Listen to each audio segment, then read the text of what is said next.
டெல்லி மதுபான கொள்கை வழக்கில் ஆம் ஆத்மி கட்சியின் ஒருங்கிணைப்பாளரும் முதல்வருமான அரவிந்த் கெஜ்ரிவால் முன்னாள் அமைச்சர் மணீஷ் சிசோடியா ஆகியோருடன் இணைந்து தெலுங்கானா முன்னாள் முதல்வர் சந்திரசேகர ராவின் மகள் கவிதா குற்றச்செயலில் ஈடுபட்டதாக எழுந்த புகாரை அடுத்து பாரத் ராஷ்டிர சமிதியின் கவிதா மதுபான கொள்கைக்காக ஆம் ஆத்மி கட்சிக்கு 100 கோடி ரூபாய் கொடுத்ததாக அமலாக்கத்துறை உறுதிப்படுத்தியது. இதனையடுத்து தான் கடந்த வருடம் ஹைதராபாத்தில் இருந்த அவரை அமலாக்கத்துறை அதிகாரிகள் கைது செய்தனர். பின் அவரை டெல்லிக்கு அழைத்துச் சென்ற அதிகாரிகள் டெல்லி மதுபான கொள்கை ஊழலில் சவுத் குரூப் நிறுவனத்தில் 65% பங்கு கவிதாவுக்கு உள்ளது. இவர் இதற்கு முன்பு நடந்த பஞ்சாப் குஜராத் மாநில தேர்தலின் போது ஆம் ஆத்மி கட்சிக்கு 150 கோடி ரூபாய் பண உதவி செய்திருக்கிறார் என்ற குற்றம் உறுதி செய்யப்பட்ட பின் அவரை திகார் சிறையில் அடைத்தனர். இந்த சம்பவத்தை போலதான் தமிழகத்தில் துணை முதல்வர் உதயநிதி ஸ்டாலினை கைது செய்ய அமலாக்கத்துறை அதிரடி காட்ட தொடங்கியுள்ளது. டாஸ்மாக் தலைமை அலுவலகம் மற்றும் மதுபான ஆலைகளில் அமலாக்கத்துறை சார்பாக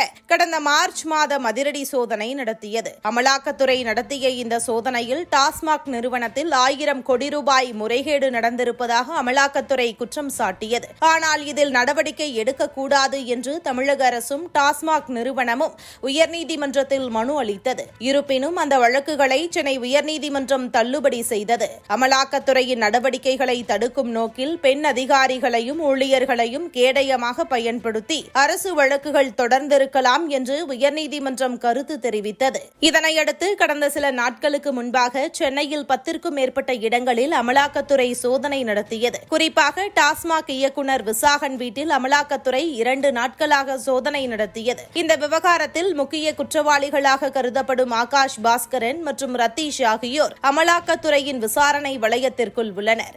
இதில் ஆகாஷ் பாஸ்கரன் முதல்வர் குடும்பத்திற்கு உறவினர் என்றாலும் உதயநிதிக்கு மிகவும் நெருக்கமானவர். ரத்தீஷ் உதயநிதியின் வலதுகரமாக செயல்பட்டு வந்தார். இருவருமே தற்போது தலைமறைவாக உள்ளதால் முதல்வர் குடும்பத்திற்கு சிக்கலை கொடுக்கும் என்றும் ஆதாரம் உறுதிப்படுத்தும் விதமாக இருப்பதாகவே கூறப்படுகிறது. இதனால் தெலுங்கானா மாநிலத்தில் நடந்தது போலவே தமிழகத்தில் அமலாக்கத்துறை டாஸ்மாக் விவகாரத்தில் மெல்ல நடவடிக்கை மேற்கொண்டாலும் குறைந்தது 6 மாதத்திற்குள் துணை முதல்வர் உதயநிதி ஸ்டாலினை கைது செய்ய வாய்ப்பு இருப்பதாக கூறப்படுகிறது. உதயநிதியை கைது செய்யும் நடவடிக்கையில் இருந்து காப்பாற்ற அனைத்து முயற்சிகளையும் முதல்வர் ஸ்டாலின் மேற்கொண்டு வருவதாக தெரிகிறது. இதனால் அறிவாலய வட்டாரமே பரபரப்பாக செயல்பட்டு வருகிறதா?